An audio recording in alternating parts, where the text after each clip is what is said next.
You are listening to the Sports and Sorts podcast. Going back choice, looking up, see ya! History. Ladies and gentlemen, welcome to the main event.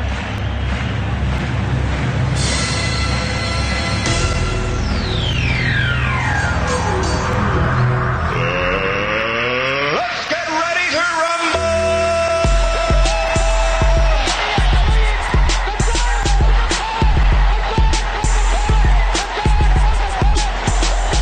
This one by Mattingly. Oh, hang on to the roof.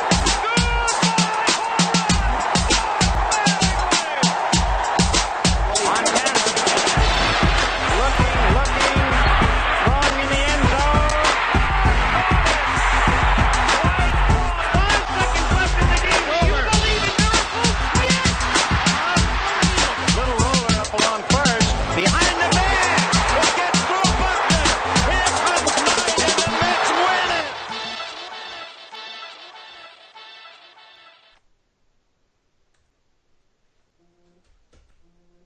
What is going on? Why isn't this working? You are listening to Sports and Sorts with Shane and the Brian. That one worked. All right. It's a Saturday show. We're more relaxed, more casual. Sometimes you'll hear me talking about wake-up raps because my mother-in-law just contacted me and asked if I needed anything from Dunkin' Donuts. I need a pumpkin swirl coffee with almond milk, please, iced. And I think you might be able to hear me over the mic because Christine opened the door, asked me a question. I forgot to hit mute before. I was like, oh, man, I didn't even hate the wake-up rap that I had yesterday. Anyway, this is... Could you get me a pumpkin muffin, too, please? Thank you. Yes, Brian likes anything pumpkin. This is episode 111, Sports and Sorts. We are here on the weekend. As always, we'll be here Saturdays, especially during the football season. I'm going to let you know when we're going to be starting doing fantasy football in 15 minutes. Finally got a kind of an ironclad schedule knocked down with Mr. Callahan's himself. So I'm excited about that. We'll talk about that in a few minutes. And we can also, you can find the show anywhere podcasts are played, audio only. Thank you, Kathy. I do not need anything from Dunkin' Donuts. I just don't know. Yeah, but I do. You do, yes. We know you do. You always Large need something. iced decaf pumpkin swirl, almond milk. But you're not going to be at my son's soccer game, are you? That's probably true. And I am not going to drink that trash. I'll hang up on you right now. I said it. It's a Saturday. I said it. These shows are more relaxed. I'll hang up on you. So anyway, you can find this podcast anywhere, audio only, anywhere podcasts are played. You can find us at www.sportsandsorts.libsyn.com. And of course, every Monday, Wednesday, Saturday, you can find us live on our Facebook page at facebook.com/ShaneAndTheBriMan. You can email us too if you wanted to try and get some questions or rants or anything like that into the show. You can go ahead and email us at ShaneAndTheBriMan@gmail.com. And we will try and get them on. All right, so as of right now, we have a great show today. We're going to be talking, as you can see, if you're following us on Facebook Live right now, you can see that we're going to be talking about the NFL kickoff. We're going to be talking about Thursday. We're going to do a little bit of Thursday night football recap. Real brief. We'll probably talk about that for about 5 minutes or so. And then we're going to go into a lot of games. We're going to go into 8 games. Briman's taking 4. I'm taking 4. And we will, like to hear what you guys have to think as well about the games that are going to be happening this weekend. Opening football, this first week of football is very exciting for everybody. FanDuel, DraftKings, fantasy football, so much stuff going on, and everybody's all fired up for the season. And on top of all that, we do have a little Yankee talk. A little bit, but we're going to try and get in towards the end. So if you are, you follow this podcast and you are a diehard Yankee fan, please just hold on, and we will talk about that hopefully at the end. And other than that, let's dive right into our NFL talk. I want to recap first. I want to do a little recap first, but you know what? For any of those that are following the U.S. Open, you got Osaka going against her hero, Serena Williams, today. And it's unfortunate for Osaka. You know that old saying about how you should never meet your heroes? Yeah, exactly. For Osaka, she probably shouldn't today because her hero is going to absolutely level her. Yeah, but I guess you know what? If you want an up close and personal view of how dominant somebody is, right. She had like 13 break points or something that she fended off in her semifinal match to get to the final, and she said in the post match interview that they're like, well, what was going through your mind? And she's like, I know this is going to sound bad. She's like, but all I could think about was I want to play Serena. And I'm thinking to myself, man, be careful what you wish for. Going into the lion's den. I mean, it's going to be ugly. 4:00. If you want to watch a beating at 4:00, that's your best bet. Yeah, today for sure. There's going to be some beatings tomorrow, but that's a different kind of beating. All right, so Thursday Night Football happened, and for me, watching this football game, I actually, I went out with Ronnie, the guy who's on our show every once in a while. He's actually at an expo today. He has a ton of old school cool video games. Yeah, Retro World? Is that what Retro World is? At the I think it's at the Civic Center? At the Convention Center. The Convention Center, yeah. Hartwick Convention Center, yeah. So he's there, and he has like a ton of old school video games, and he has a table there, and he basically... That's awesome. Yeah, sells a bunch of stuff, and he's going to be there all weekend. So I doubt he's watching today because he's probably setting up his table, doing the. I'm so afraid to go to stuff like that. It would. Oh my god, the money that would. I mean, it might as well just be like turning my wallet upside down and just shaking it out. Forget that. You could set up your own table. With all those boxes. I don't want to sell any of my stuff. I love my stuff. Yeah. Look at all this stuff. Yes, I mean I can actually just focus on you, and you can see like all the pop. There's a pop. Funko Pops, yeah, they're in their background. There. You have, and then you have like, don't you have like cases of stuff like all stacked away, of like old school toys and stuff like that? Oh God, yes. Yeah, I have I've got like 3 or 4 different cases of like when they re-released all the G.I. Joe toys. Yeah. For the 25th anniversary, which was probably like 5 or 6 years ago. I went bonkers, but I must have spent hundreds of dollars on those.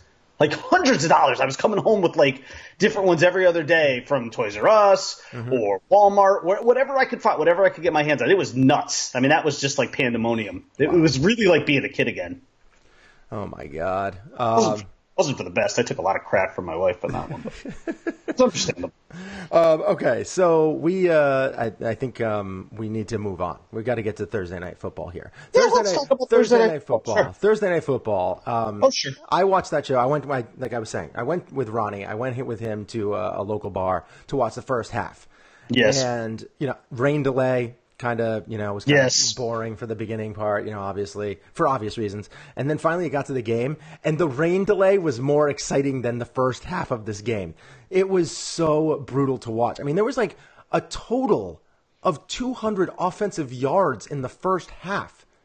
That can be done by one team in most, especially in today's times where you have, the lax, you're not allowed to touch a wide receiver, you're not allowed to touch a quarterback, and you have dual threats on the Falcons side in the backfield with Coleman and Freeman, and it was just brutal. And all this did, I tried to like just look the other way and was like, you know what? Matt Ryan I was drinking the Sarkisian Kool-Aid, and as of right now, I am one game away from just totally writing Matt Ryan off. And as a top 15 quarterback, he is proven to me time and time again that he just cannot get it done. I mean, he had how many chances in the last 2 years to get in the end zone inside the goal line against these Eagles? He had like 9 chances. In the end of the game to win the game. Yeah. Last year in the playoffs and this year in the opener. And there's an ugly... And he had 5 chances. Yeah. 5 chances this time.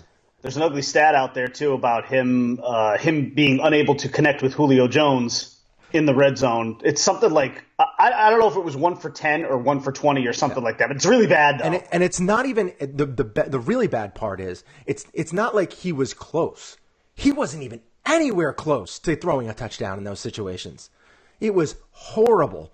Brandon Blaine just posted the play calling was terrible. I couldn't agree more. But I just think that I think that Matt Ryan, he just doesn't have it in him. It's not in him to do this. He had one year that he had two great years in his life, 2012 and it was like 2 years ago. 2 years ago. Kyle Shanahan, he played great, but he had a ton of weapons, ton of offensive play calling. His offensive line was a little better, but when he doesn't have all of that stuff, he's just bad. And I have a feeling this is going to be the year where you're going to see, and this is how average I think Matt Ryan is. I think this is going to be the year that you're going to see Andy Dalton actually surpass Matt Ryan as a quarterback. I still disagree with that. But my two takeaways from this game were, one, look, the final score, total points, 30 total points scored in this game, 26 penalties were accepted in this game. Yeah. The very first play from scrimmage, not including the kickoff, there was a flag. The narrative for this NFL season is not going to be players kneeling. That's a non-story. The story this year is going to be penalty flags.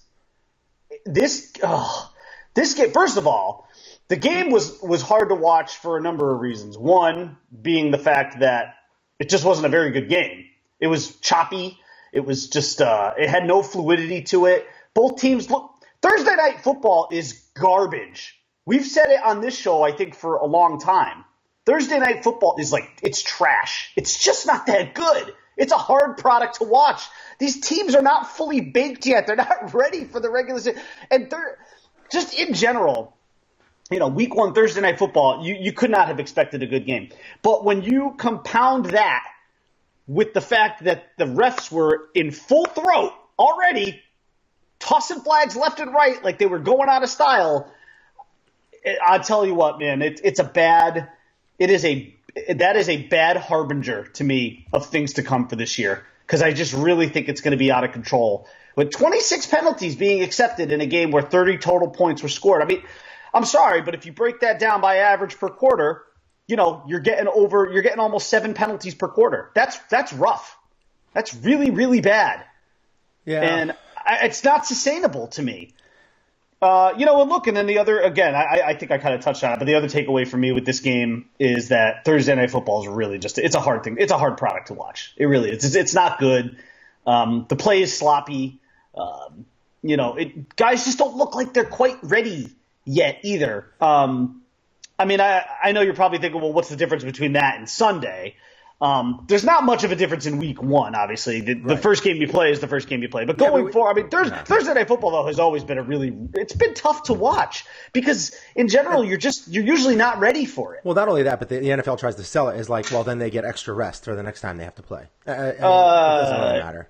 No, it doesn't. It's not that big of a deal. But I just, overall, if you're going to play a Thursday night game, the team should be going into their bye week. That's just the only way that it should go. Or they should be coming out of their bye week. One of those two things to really try and help them out. Probably go out of their bye week. They should play a Thursday night game because this way they have enough rest. But as far as the penalties go, do Saturday Night Football. The problem that would be good because then everybody could stay. They could do primetime games and everybody could watch. Right. But as far as the penalties go, like I said, I was at a bar for the first half. So I had wings to distract me and beer to distract me and all that kind of stuff. But I will say that I was not the penalties I didn't really feel like they bothered me in the first half. And in the second half, they started to weigh on me a little bit. I was at home watching the game a little more closely.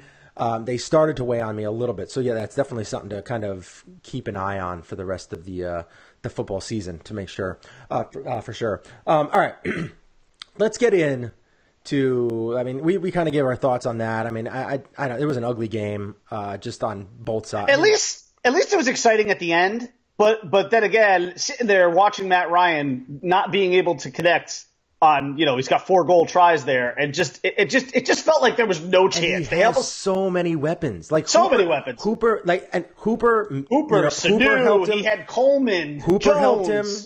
Calvin Ridley. Well, Hooper helped him out on several catches. Sanu helped him out on several catches. Julio Jones bailed him out a bunch of times. They saved him throughout the whole game. And yes, this could be opening day rust, but I just think I've seen this too often. And last year, with only 20 touchdowns, that's brutal. One other thing I wanted to talk to you about, real quick, let's not get into a big thing about it, but that 52-yarder to Julio Jones, that was a catch. Yeah. That was a catch. Yeah. I think everybody, I mean, even like that's another bad sign. That's another bad sign because supposedly that's something they looked at very carefully in the offseason. The first try, they get it wrong. Yeah. Everybody, even Collinsworth and Al Michaels were kind of like, they were baffled by the fact that was a catch. Collinsworth basically said, if that's not a catch, what is? Yeah, I don't know.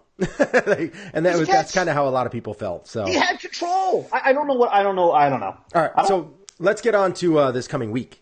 Sunday football. We're going to talk about a bunch of 1 o'clock games, a couple 4 o'clock games. Brandon, the BriMan, will be taking care of your game. Who are they playing? Packers. The Packers versus the Bears. That's right, the Bears. The Bears. They're rivals, but I don't know how much of a rivalry it will be this year. I think the Packers should probably handle them pretty easily, but we'll get your talk. We'll get your talk in. That'll be my 2 cents. But anyway, we will start off right out the get go. Why don't you lead off? Why don't you lead off with one of yours? Right up. Sure. Who you got? Who you starting with? Let's start with Steelers Browns. Okay. Which is a 1 o'clock game in Cleveland. Steelers on the road. Le'Veon Bell-less. It does appear they are going to be Le'Veon Bell. There are some rumors. I think Adam Schefter had put it out there that supposedly Bell might report today, but that's irrelevant because even if he reports today, he's not suiting up this week. Right. I mean, he might suit up, but he's not playing. I mean, Mike Tomlin cannot play him. I'm sorry. You're going to have to go to battle with James Conner. There's no way you could let that guy on the field. As far as this game goes, I think this is going to be a really close game. And I think the Browns are going to play a lot of close games this year. I still think they're going to lose quite a few because you just can't expect 0-16 to jump from 0-16 to 10-6. The last time there was just a jump like that significant, believe it or not, was the Dolphins. In the year, I think in 2010 they went 1-15, and then in 2011 they won the division and they went 11-5. That is the exception. That is not the rule.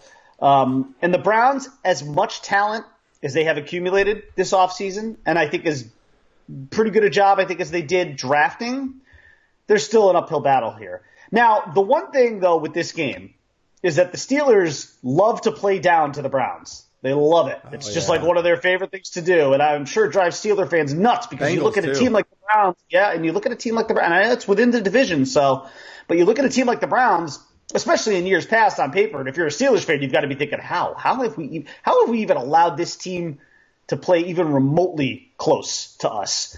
And I think that's going to happen again this weekend. It's in Cleveland. Cleveland is going to be fired up on Sunday at 1 o'clock.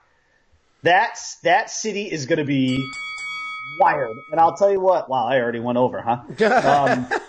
I didn't even get into a full breakdown. But anyways, I think the game. Go ahead. I think the game is going to be. I think the game is going to be really close. I think it's coming down to the fourth quarter. I think the Browns might even have the lead late.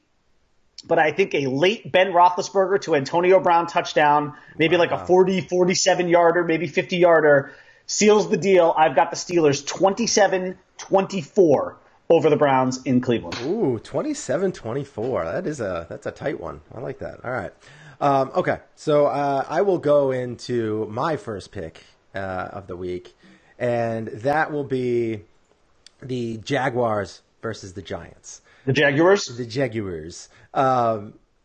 This game for me is going to come down to a couple of things, and one is how well the Giants can move Odell around to make sure that he doesn't have a ton of matchups against Ramsey, and if Eli can make the throws that are needed, because that's something that he has struggled with from time to time. He's not the most accurate quarterback. He's going to need to be a little more accurate against this team, and I say that because Eli, he was terrible last year, and the problem was mostly it was his offense. They had ton of injuries, but this year they have a ton of upgrades and on both sides of the ball. And I think that, even though that I think Saquon Barkley won't have a huge game in this opener, I think he's going to be a huge help to OBJ, Ingram, and Shepard and getting them open. And as long as Eli can make those throws, that is going to be the huge deal here, is that if he can make the throws in the opener. And I have almost zero faith in Bortles.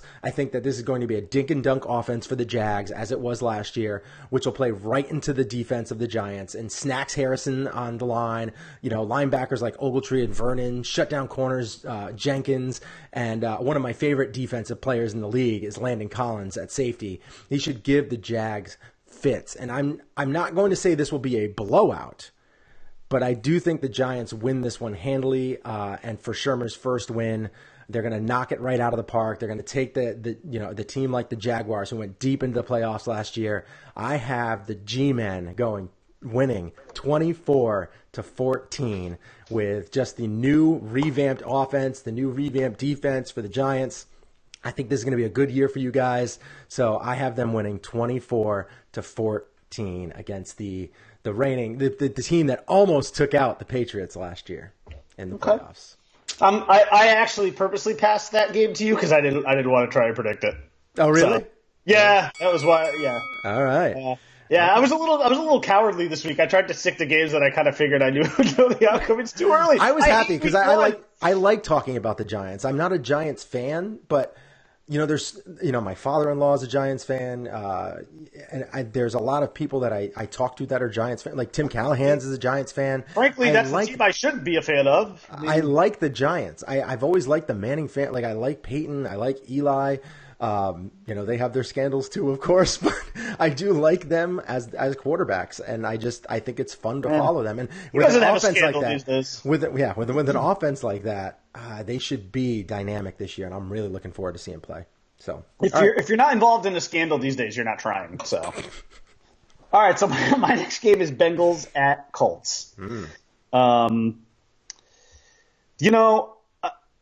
don't like either of these teams. I think they're both, at the end of the day, going to have pretty bad records. Mm-hmm. But I think the Colts are going to be I think it's going to be a rough go for the Colts this year. You have no idea what is going on with Andrew Luck's right shoulder. He hasn't thrown a ball in an actual regular season NFL game in what feels like forever. It's been like 2 years. Yeah, I just don't know what can you reasonably expect from him. And I have a bad feeling that this game is going to be kind of a microcosm for the Colts season in general. They could be slightly competitive, maybe in the early goings. You might actually feel a little bit good about them, but I think every game will eventually, as it gets into the third and fourth quarters, I think you'll see this team start to wear down a little. I just don't think they're going to have much in the tank at the end of the games. I just don't other than T.Y. Hilton, and I do like Jack Doyle a lot, but I'm concerned because I really think that Andrew Luck would have been a guy who could have benefited. He could have benefited so much from a guy who the Colts had in the past. You may remember this man, Edgerrin James. Oh yeah, he could have benefited from a running back like that, and he does not have that kind of running back. I think Marlon Mack is the number one guy there. It's just not a great situation. There's just so many, and their defense I think is just very blah. I don't even know that I could actually name any of their defensive players off the top of my head right now. And the Bengals by no means are a good team. I think they're going to be flawed. I forgot what I predicted them at the beginning of the year, but it wasn't anything great. They were either 500 around 50%. Yeah, 50%. I was going to say they were either 500 or below, but this will be one of their wins. And I think they're going to win this game almost kind of easily. I think, if anything, you're going to be lured into like a false sense of security if you're a Bengals fan this week, because I think this team's going to come out of this game looking good, and you're going to think like, oh, man, Marvin Lewis is taking us back to the playoffs. No, he's not. But the Bengals are going to win this game. They're going to win this game, and I think they're going to win it pretty easily. I've got a final of 30-17, and I don't even know if it'll be that close. All right. I beat the bell this time. Yes, well, yeah, I started a little late, so I gave you a little extra time. So yeah, thanks. I got your back, Bill. By the way, though, hold on, I'm gonna go past the bell because there's one other thing I wanted to say. If you're a Colts fan, though, all hope is not lost this season. You've got a couple of really, really good Twitter follows that you should be hanging on to. One, of course, everyone's favorite, Captain Andrew Luck. You have to Andrew follow. Luck, all right. You have to follow at CAPT Andrew Luck. That is one of the absolute best follows on Twitter. It's amazing. Whoever that guy is just a great writer. Also, Captain Andrew Luck's dearest mother, because that's who Captain Andrew Luck is writing all his letters to in the Captain Andrew Luck tweets. So follow Captain Andrew Luck's dearest mother at Luck Dearest. She just joined in August. Okay, and already she's almost got 1,000 followers after having just joined. But she basically responds to his tweets in the same style of writing. It's absolutely tremendous. So that's fantastic. Yeah. At Captain Andrew Luck and at Luck Dear, I think it's at Luck Dearest is Captain Andrew Luck's mother. That's good. I like that. All right. All right. So let's go on to the next game I have here. And that is the 49ers versus the Vikings. Let me start my clock. And I'm going to start off by saying this, is that I like the 49ers this year, but I still think that they are a year away from doing big things. I think Jimmy G will get his first ever loss this year in the first game. He played a bunch of nobodies in 5 straight wins last year. And you might say, yeah, he played the Rams at the end of the season, but they played all of their reserves. They didn't play any of their starters in the last game. And he got 5 wins straight. The teams that he played were absolute garbage. All right. So I think he's going to get his first loss. You're going to see some growing pains in this particular game. The Vikings are just too damn good. The defense will hurt a depleted running back situation for the 49ers and will make Jimmy G make some mistakes. I mean, he had 7 touchdowns last year in 5 games, but he also threw 5 picks. So I think that's going to be a sign for the Vikings to kind of take some chance to get some momentum going. And on the other side, we are going to get to see how good this Vikings team will actually be on offense. And everyone always talks about how good this team is on defense and how hard-nosed they are, but that is because they were led by Case Keenum last year. This team could be elite. They were really good last year and approaching elite last year, but this team could be elite because now they will be more balanced because Kirk Cousins, and it really depends on how good he's going to be, but I think he's going to be phenomenal. He's got weapons all over the place. This game is going to be an absolute blowout, and I think it's going to be something like 38-17 Vikings. Okay. With 15 seconds to spare. Okay. All right. Yeah, we got a 2-minute clock. Well, speaking of blowouts, I got another one for you. Because I have Cowboys at Panthers. Oh. There is nothing about this matchup I like for the Cowboys at all. I mean, Ezekiel Elliott will get his touches, but I'll tell you, I really have cooled on the Cowboys a lot over the past year. I really have. Especially, I think a year ago at this time, I think I might have been really high on them. But the Cowboys just feel to me like a team standing in quicksand. They're just... They're struggling a lot. They're trying to move. They're trying to make things happen. It just doesn't seem like it's going to go right for them. And I just have a bad feeling that this just is not going to be a good campaign for the Cowboys this year. Not to mention the fact that I don't even know where I forgot where I had them in the division. I don't think it was very good. But I think the Giants are a better team. I think we all know the Eagles are a better team. This game to me is going to be an ugly, ugly game in terms of the matchup of their offense against the Panthers defense. I think the Panthers are going to stuff the box and they're going to make Dak beat them. And who is Dak throwing to? Cole Beasley? Where's the weapon? Who is he? Allen Hurns? Yeah. Allen Hurns and Cole Beasley are not beating the Carolina Panthers defense in Carolina. There's no way. No way. They're going to be all over Dak Prescott like white on rice. It's going to be an absolute beating. Do you think they're going to take away their best option, Ezekiel? I think they're going to stuff the box. I mean, the best. Luckily for the Cowboys, Zeke's a dual threat. So he'll catch some balls, and he'll make some plays here and there. He might get in the end zone. He might even get in the end zone once or twice. But at the end of the day, Panthers are just going to be too much. And I think the Panthers, I don't think they're going to have a great day offensively, the Panthers, but I think their defense is going to put them in position to score easily. Okay. I think there's going to be some turnovers deep in the Cowboys' own zone. And I think that's going to set Cam Newton up for some easy touchdowns. I expect Greg Olsen to catch one. I expect Devin Funchess to get in the end zone. I expect Christian McCaffrey to get in the end zone maybe twice.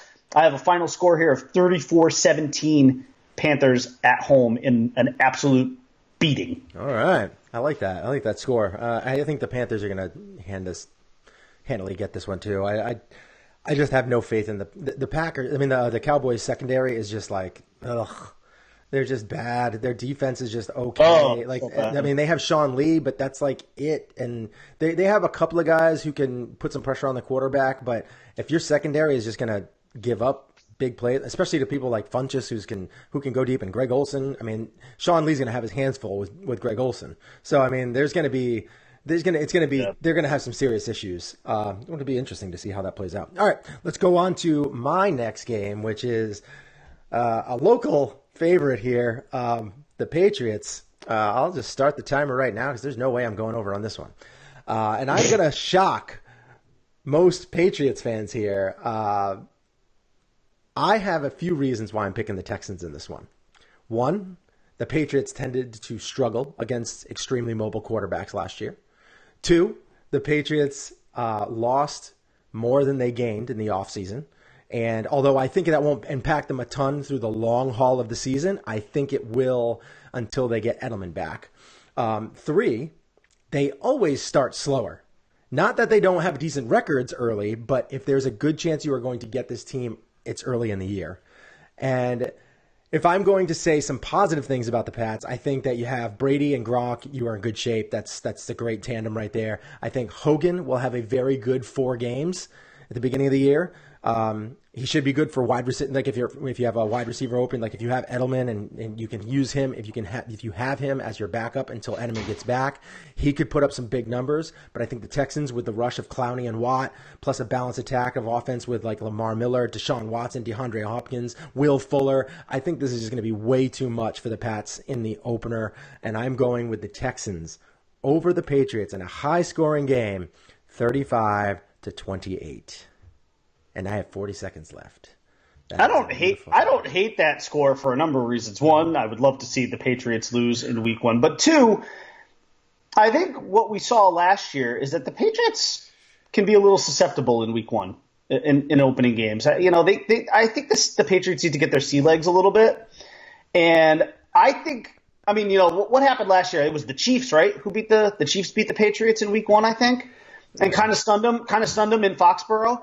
I could actually see the same kind of thing happening. Do I think it changes the overall outcome in the AFC? No, I still have the Patriots in the Super Bowl playing the Rams. Mm-hmm. But I do think that this is the kind of game where I could see the Patriots lose. I could see a young, upstart, energetic Texans team going into New England and stunning them in week 1. But ultimately, in the long run, it's not gonna matter. But I love the pick. Yeah, I love the pick just because I like the outcome. Beginning of the year, and like I said, I think the Patriots are going to start their descent. It's going to be like a 10-6 year.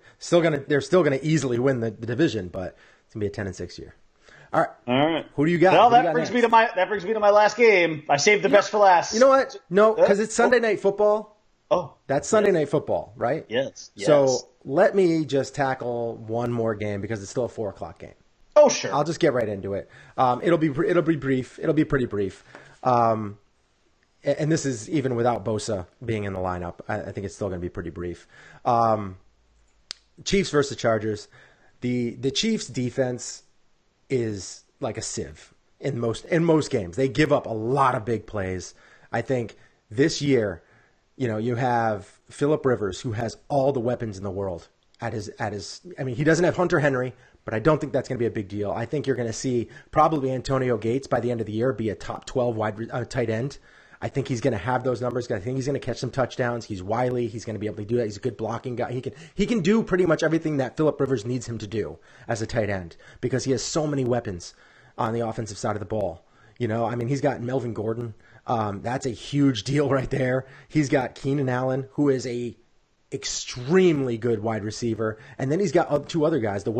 He's got Tyrell Williams and he's got Mike Williams. These are two guys who can go up and get the ball, and Phillip Rivers can throw the ball to the back shoulder. He can throw it up and jump balls. He has no problem. This guy has no fear. He will absolutely stare at you, throw it at you, and he will complete it. And if he doesn't, he's going to be pissed off. He's going to be throwing stuff around on the sideline, and he will get it right the next time, because that's just the kind of guy he is. He's a leader. He's fiery. I love the guy. I really feel like they're going to be good. Now, the reason why I'm going to pick this in the opener is because I just feel like you're going to have some growing pains with Mahomes. I am really looking forward to see how this guy goes throughout his career. He has a cannon for an arm. He's got an offensive weapons that are going to help him with his cannon. He's got Kelsey. He's got Hunt. He's got Hill. Tyreek Hill. He's got so many weapons. It's going to be impressive to watch this team play. But his defense is going to make him. He's going to get him into some issues, because they are going to put up a lot of points against them, and because of that, he's going to end up having to throw the ball more than he wants, and I feel like that's going to just hurt them. So I have the Chargers taking this one in another big, high-scoring game at 35-24. Okay. All right. Yeah. Let's do it. That brings us to Sunday Night Football. Yes. Sunday Night Football. I wonder do I have like a... Do you have some music? Yeah, I'm going to play the music because it's Sunday Night Football. I mean, I got to, right? Yeah. I wonder if, Brandon's going to have to send me like the Packers, music or whatever. I'm sure they have some sort of fight song or something weird like that. Don't we have some good NFL film stuff like This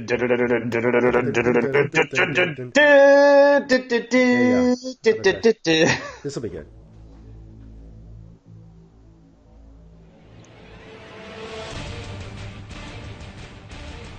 Like that? Okay, that's good. Yeah, no, that's good. That's solid. All right, go ahead. Well, I got the Brandon Blade game here.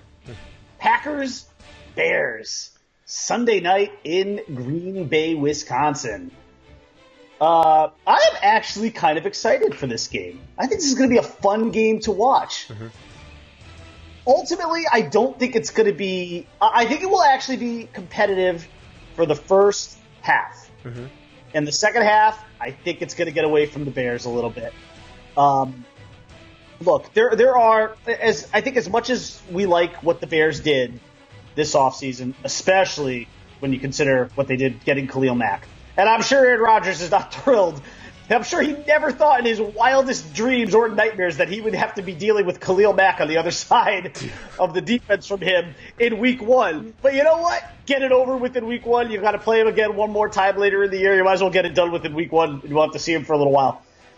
But you know what? It's not going to be a difference maker for the Bears. The Bears are a team, if you're a Bears fan, this is going to be a fun season. Because there's not a lot of pressure. I know it might seem like there is, but you know what? You still have a young quarterback. You still have a guy who you're grooming into this position, who's finally, it's his team now. But Mitch Trubisky is not. He's not Aaron Rodgers. Okay, I mean he's a kid. He's growing into this position right now, so you're going to have some growing pains. But it's going to be It will be a very fun year if you're a Bears fan, because there's a lot to be excited about there. You've got weapons all over the field. You've got a young upstart defense that is now spearheaded by Khalil Mack. And they actually already had some pretty decent guys on defense to begin with before they got Khalil Mack. So you've really solidified that foundation. And I think that defense will allow them to stay in a lot of games that maybe they shouldn't otherwise be in. But you know what? Green Bay, Sunday Night Football, we know they're going to be fired up in Lambeau. Lambeau is going to be hopping. There's going to be quite a few Lambeau leaps in this game too, because I think as much as I do like this Bears defense, I always feel like the beginning of the football season is sort of similar to the beginning of the baseball season, in that the offense can be really good off the bat. You can get a lot of home runs before the pitchers start to settle in and figure themselves out. Mm-hmm. And I think it's similar in football. I think the offenses are going to be a little bit more crisp, although we saw no evidence of that on Thursday night. But I think the offenses might be a little bit more crisp. I think Aaron Rodgers is going to be hot right out of the gate. I have a final of Packers 31, Bears 20 to start the season, and I think it's a sign of good things to come for the Packers all year long. And I think and the Packers are one of those teams where they have a pretty decent schedule right off the bat. And the Packers, I feel like, are one of those teams where if they just get rolling early, they can ride that. A lot of, I think, the Packers' success hinges on their confidence because they're not really strong on defense. But if they get going and they get Rodgers going early, and I think you and I both predicted Rodgers to have an MVP season this year, if I'm not mistaken. He's gonna be up there. Listen, MVP campaigns have to start somewhere. So I actually think this could be, of those 4 touchdowns that I think the Packers are going to score, Rodgers will be accountable for at least 3 and maybe all 4 of them. All right. I can't say. So what did you say the score was going to be? 31-20 Pack. 31-20. I was pulling up a bunch of Aaron Rodgers photos, because we're both man crush. It's cool. It's cool. Say that again. Score. 31-20 Packers. 31-20. You think the Bears are going to score 20 points, huh? I do. I think that, yeah. I don't have a great deal of faith in the Packers' defense. I think they're susceptible to giving up plays here. They're better on defense. Mark my words, they are better on defense this year. Better secondary, and they have Gilbert, who's coming out of nowhere, and I think he's gonna shock some people this year, getting to that quarterback. So, who I actually am interested to see on the Bears play this because I think he's finally healthy, and we'll see how it works. Kevin White. You remember him? No. First round pick for the Bears, wide receiver. I think he's finally healthy this year. I'm very interested to see how he plays. Give it a chance. Because he's the guy that they wanted to be their deep threat when he was drafted a couple years ago, and he's just been hurt for 2 years. He's been out. So I think he's finally healthy. Let's see if he can stay healthy, and if he is, let's see if he can deliver on the promise of that first-round draft pick that he was. Yeah, that's going to be tough because that having that many years off doesn't necessarily make you, fluid in a system. No, definitely not. But so we'll have to wait and see how that goes. Just so you know, I posted Brandon had posted, as a football fan, the Bears having a good defense is exciting. As a fan of a rival, not so much. And yes, that is going to be the biggest thing right here is the Khalil Mack effect and see what happens to them both on the offensive and defensive side of the ball. Because if you have a better defense, you're going to get the opportunity to score more points. So that is a running theme that I kind of go with on a lot of years, because if you have a good defense and you have a decent offense, you're going to score points. So, all right, that's pretty much it for that as far as the football season goes. And please, if you guys are watching, listening, or anything like that, just give us a thumbs up. If you're watching it after the fact, give the video a little thumbs up. Get us some likes in there, and we really appreciate that because it's we like your likes. We like your likes, yeah. It really, and then in turn, we like you. It kind of makes or break my day. I could either leave here, go to my son's game, and mope. You'll have a nice little Saturday if you get like a few likes. If you don't, you're going to be miserable. I might end up going to the Home Depot. And then Cameron will have to suffer for that. Yeah, he'll have to suffer because he'll have a moping dad on the sideline. Is that what you're saying? Which just seems unfair. I would not do that to my Cam. Cam is going to be there. I thought, from what I understand, he's going to be like a striker or something like that. He's never played soccer in his life. And he's going to be like. He's a really good striker. He's a good striker. He's got just natural ability to it, and I'm looking forward to seeing him play today. So game starts in about an hour, so I'm really looking forward to it. But it's far away. It's like a 20-minute drive, I think, which is weird. But all right, so now let's. I guess we can head on over to the baseball real quick. We have a few minutes before we have to leave, but I want to keep this short. The state of the Yankees. Yeah. State of the Yankees. Spent about 5 minutes on this or so.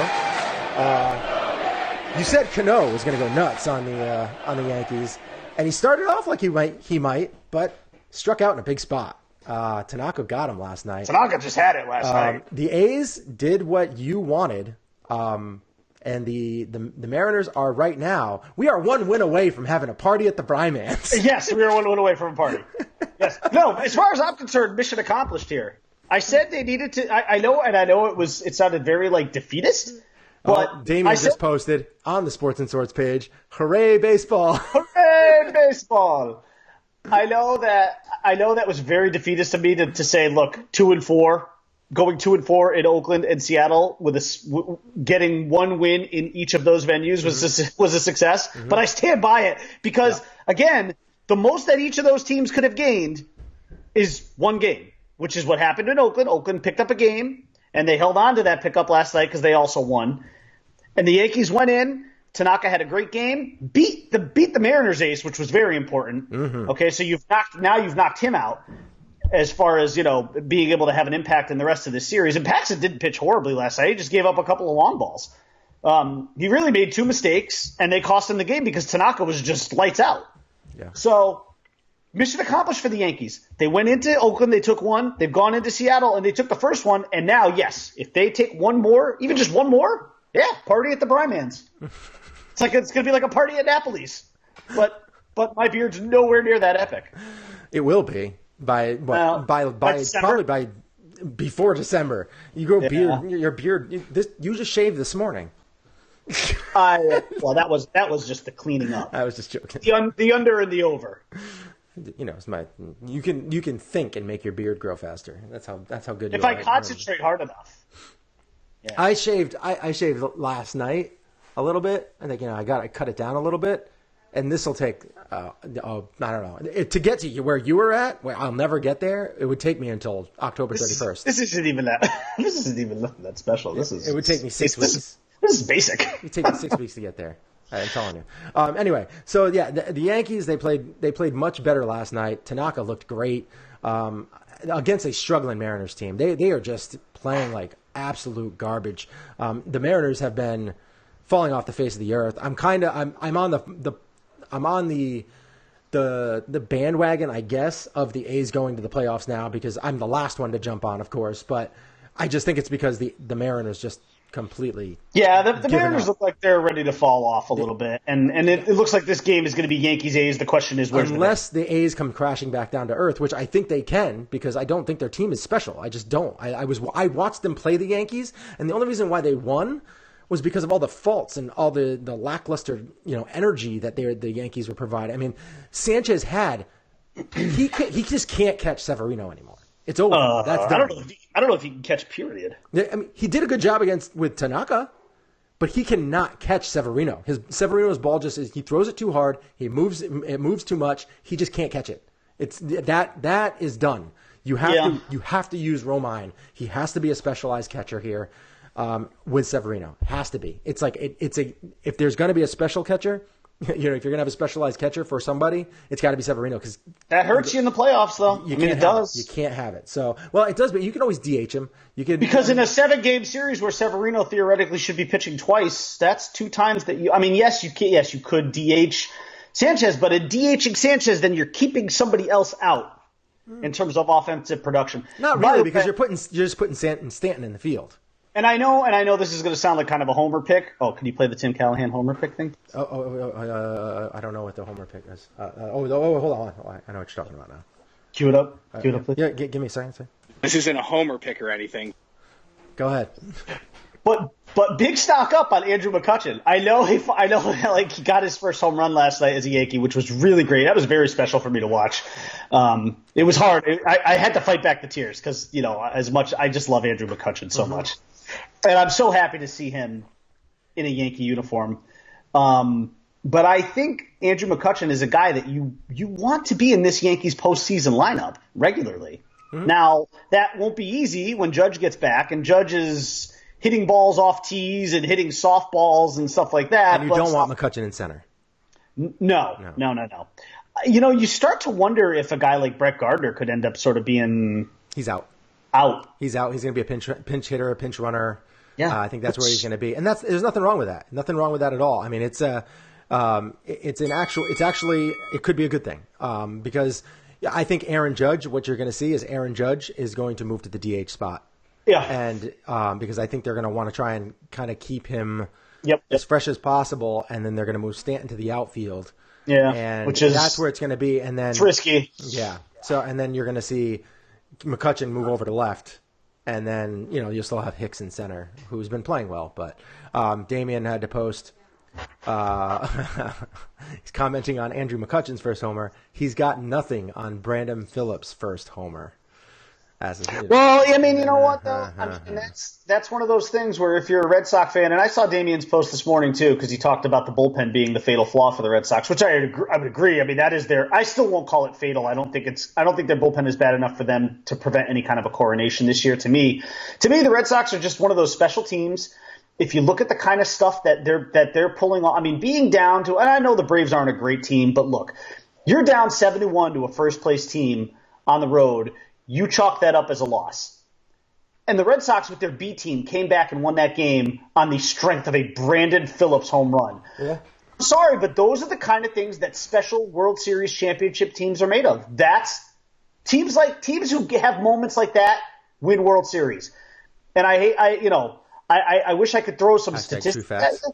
I wish I could throw some statistics at you that said, you know what, that was just like, whatever, who cares? No, you know what? Baseball, sports seasons are made up of moments from special teams. And the Red Sox, I hate to say it. Of course I hate to say it. They're a special team. And if they don't win the World Series this year, I think you're going to have some very, very disappointed Red Sox fans. I mean, because they should expect to win this year. You should. You can't be 50 games over 500 and have all these other teams 10 games behind you in the rearview mirror. If you don't win, it's kind of a disaster. Now, I'm not trying to set the Red Sox up for failure there because I still think the Red Sox are going to win. I don't see any scenario in which they don't win unless injury. Basically, what you're saying is it's not about how hard you can hit. It's about how hard you can get hit and keep moving forward. That's how winning is done. I guess I'm saying something like that. I mean, I just said it there, so. Yeah. That's what you're saying. You should have just gone into your Rocky quote. That's all you should have done. I mean, we got it though, so that's good. It's good. So yeah, I mean, the Yankees haven't been playing great. They played poorly against the A's. The A's they haven't even been playing great baseball, but they played pretty well against the Yankees. The Mariners have just been playing terrible. I mean, they've won 4 out of their last 10. Yankees are, I believe, 5-5 in their last 10 because they played poor. They've just been playing poor baseball. The Red Sox are playing. They're 7 out of their last 10. So we're getting to the point where unless they sweep the Red Sox, there's no chance, and there's pretty much no chance that they're going to sweep the Red Sox. No, they'll be lucky to split those 6 games with them. Actually, I think it would be really good for the Yankees mentally just to split those 6 games. Well, I don't think they're scared of the Red Sox. Oh, there's times that they play. I think they are. I don't want to say deathly afraid of that team, but I'm sorry, but you know what? You go into that 4-game series in Boston, you get swept, and then you lose the last game the way you did. To me, that smacks of. Oh, hi, Shane's mom. To me, that smacks of cowardice. You just can't lose that. You can't get swept that way. You can't lose a game like that. The way they lost that 4th game in that series with Chapman, breaking down the way he did. And I know Chapman went on the DL not long after, and maybe he wasn't healthy for that appearance either. But I'm sorry, but the Yankees are going to have to prove to me that they're not afraid of Boston, and I think the only way they can do that is to at least split those 6 games with them. Now, I know that does nothing for we can forget about the division anyway. That's done. That's a foregone conclusion. The Yankees are playing in the wild card game again. The question is going to be, is it in New York or is it in Oakland? I think it hopefully will be in New York. Maybe we'll be there again. Who knows? But, bottom line, they got to show me a little something against the Red Sox in those last 6 games. Mm-hmm. Now, the sad part is Boston might not actually be playing for anything in those games. Yeah. There is a chance they could not be. They might just be resting guys. As of right now, I don't get beat by the Sox with the Red Sox B team the way they just beat the Braves with their B team the other day. Then you might as well fold up shop if you're the Yankees. Pack it up and look forward to 2019. Because there'll be nothing to talk about. I'm not really all that. I don't think I'm not like scared. I don't think the Yankees are all that scared against that. I mean, when it comes down to the Yankees versus the Red Sox, they're 5-8 against them this year. I think that's what it is. I think that's what the record is. And that was just because of the actual trouncing that they took last time. But they have been so incredibly hurt. So incredibly hurt. I think when they get even most of their lineup back, which they have now, I think they would still pretty much split. Because up until that series, it was 50-50. It was flip a coin who's going to win. I'll tell you what I would just love, and all I ask is as a Yankee fan, is just beat Oakland and then again, maybe this is going back to that be careful what you wish for thing. But you know what? If you're a Yankee fan, you don't want to lose the wild card game to Oakland and then see Oakland or somebody else go on to play Boston. No, we want to win that game, and we want to play Boston in that 5-game series and take our chances with it. Because if the Yankees could go into that 5-game series with a healthy Judge and maybe a healthy Chapman, and then McCutchen in the lineup instead of Gardner, and Gardner's coming off the bench as a pinch runner, maybe he's a pinch hitter at some point. If that's what they're going to battle with and everybody's healthy, that's all I can ask for. As a Yankee fan, that's the only thing I can ask for, because I'd actually feel okay about that situation. Damian wrote, if it was possible for them to meet in the ALCS, I'd predict the series going at least 6. If they meet in the ALDS, I wouldn't be shocked if it goes 5, and I wouldn't be shocked by the Yankees winning. Yeah, I mean, you and him both are very pessimistic about your teams. But at least I have some ground to stand on here. He's nuts. His team's 50 games over 500. They're basically they're not quite the 98 Yankees, but they're as close as you can be to that. No. Wow. No. He can't pull that crap because, look, the bottom line is the pressure is on the Red Sox. You have to win the World Series this year. If you're the Red Sox, you have to win the World Series. There's no, we could lose in 5 to the Yankees. No, you have to win. It's just that simple. There's no wiggle room here. The pressure is on the Red Sox. I'm sorry, but you can't be that good and not win it all. You have to win the World Series. I was looking at myself pointing at the camera like Rafael Palmeiro pointing at Congress. I can't even take myself seriously. Okay. It's not that I'm pessimistic about the Sox. I'm just much higher on the Yankees than you are, BriMan. Well, you're not in my shoes. You're on the outside looking. We don't need to talk about how negative we are on each team. I'm still pretty positive on the Yankees. I think I'm waiting for them to get a little healthier. And he said that Thank you. I appreciate that. And he says you have better facial hair than Rafi. He's right. Remember when Rafael Palmeiro tried to come back earlier this year? He did. He tried to come back this year? Yeah, he was like, what was he? He's like 51 now. Yeah, he actually talked like seriously about trying to make a comeback. Wow. That's insane. That is absolutely insane. Like, this is a good way to end. This is a good way to walk away. Yeah, actually insane. By the way, can I just give a little quick review of The Nun from last night? Oh, yeah, sure. Go ahead. Very enjoyable movie, actually. It had, there were a lot of things that you would expect in it, a lot of jump scares, right? Quite a few of those, yep. There were a few of those. And I did, on the way home, true to my prediction from earlier this week, I did check the rearview mirror at least 15 to 20 times to make sure that Valak wasn't in the back seat behind me. Oh, Lord. So, I'm serious, man. You know what? And it's the worst thing, too, is like when you're driving home through the quiet, dark country. Okay, like I am driving home, right? And it's just dark everywhere. There's no cars in front of you. There's no cars behind you. So it's just me and whatever's lurking in the back seat behind me, you know? Mm-hmm. And so I'm there like, no Valak. No Valak. No, okay, we're good here. Anyways, good movie. I actually give it a Cinebros 7 out of 10. A very solid 7 out of 10. I enjoyed it. A couple of things I wish. One, I wish this had come out closer to Halloween. So, because I'm almost there, but I'm just not quite there yet. September 8th, it's a little too early. It's not early enough to have pumpkin coffee, but it's a little bit early for the Halloween spirit. Is it ever too early to have pumpkin coffee? While you're smelling your pumpkin candle and you're eating your pumpkin pie and you're rubbing yourself down with pumpkin soap and pumpkin lotion and pumpkin beard cream and lathering myself with pumpkin soap. Yeah, I do have pumpkin hand soap from Bath and Body Works. Yeah, you lather. Oh, I think you're talking like full body. I'm not talking with the loofah pumpkin and everything. What kind of show do you think this is? I don't know. Anyways, The Nun was enjoyable, and actually to steal a line from my friend Timmy Tim, who I was with last night watching it. The story was surprisingly good. It was because I think he and I both expected it to be more about like jump scares and just that kind of thing. But the story behind it was okay. It was decent. It was better than I thought it would be. It was a better movie than I thought it would be. Cool. Because I was just going in for to get scared. Yeah. So I have to ask you a question. Are you still at that point where if you were watching a horror movie downstairs in your basement on your couch, and then the lights went out, you probably lost power, would you bolt upstairs as fast as possible? Yes. Oh my God, yes. Yeah. Oh my God, yes. I'm in the same boat. I would definitely do that too. You know what we're gonna do? I'm gonna put this out there right now, and maybe you run upstairs. I'm gonna put this out there right now for our listeners.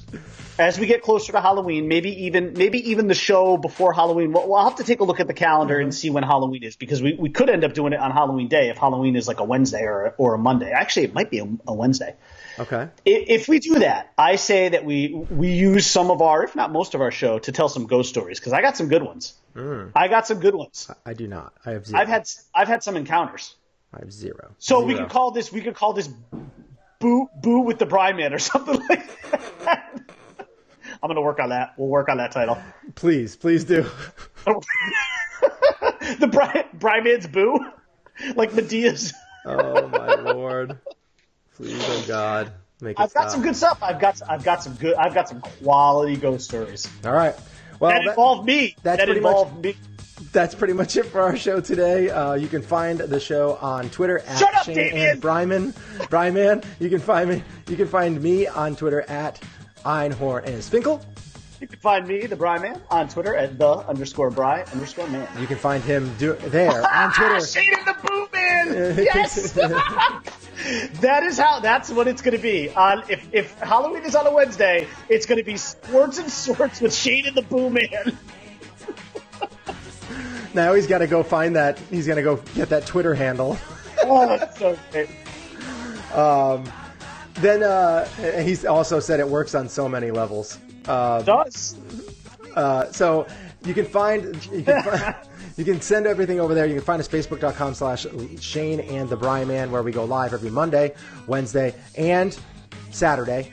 Usually Mondays 9:45, Saturdays 9:45, Wednesdays 11 o'clock. But Tim Callahan's is coming back with Fantasy Football in 15 minutes. We're going to be doing it every Wednesday, and we're going to be doing it, I think, at 10:40. So we're going to be doing the show. It'll be either 10:30 or 10:40, and we're going to be doing the show 15 minutes, Fantasy Football in 15 minutes. So you have any questions or anything like that, going to the Thursday night game, going into the weekend, you can send them in while we're on the show. He will answer them. He's going to give you his top waiver picks every week, waiver wire picks. So if there's, and he's going to be basically going off of 10-team leagues. So if you're in an 8-team league, you're obviously going to have more people. If you're in a 12-team, it's going to be, it's going to be harder to pick. But, he's going to try and do his best for you, and then he will answer whatever questions you guys got going on for 15 minutes. We're going to be doing that every Wednesday at around then. And then right after that, we'll be hanging up. That'll be its own show. And then we'll be going into Sports and Sorts with Shane and What Brian. Tim got wrong. Yes. We will. What Tim got right. All right, so that's pretty much it for the show. Once again, www.sportsandsorts.libsyn.com. You can find us there or anywhere podcasts are played. We hope you had a good time listening to the show. We will be back again Monday to discuss Sunday and preview Monday Night Football. And looking forward to having Tim Callahan's on for the first show on Wednesday around 10:30. We'll get the show on. We'll be there for 15 minutes. And then we will get him on, get him off, and then we'll be back on with the BriMan right after that. And also, if you have any questions, you can also send them over to fantasyfootball in 15 minutes at gmail.com. You can send over to this show at ShaneAndTheBriMan at gmail.com, and we will get them on the show and talk about them for you. Or if you have any rants and they're funny, if they're not, we'll still probably read them out loud, or I'll put them on here and let everybody read them for themselves. All right. Thank you for listening. Hope you had a good time. See you Monday. Stay classy, Planet Club. I can't even see where my camera is. Bye. Wait. Ready? Just one last time for those people that like it. Yeah. Anytime Tom Brady walks on a field, you are well within your right to throw a big floppy on that field. Jesus. Welcome to NFL Kickoff. You can find Sports and Sorts with Shane and the BriMan on iTunes or www.sportsandsorts.libsyn.com.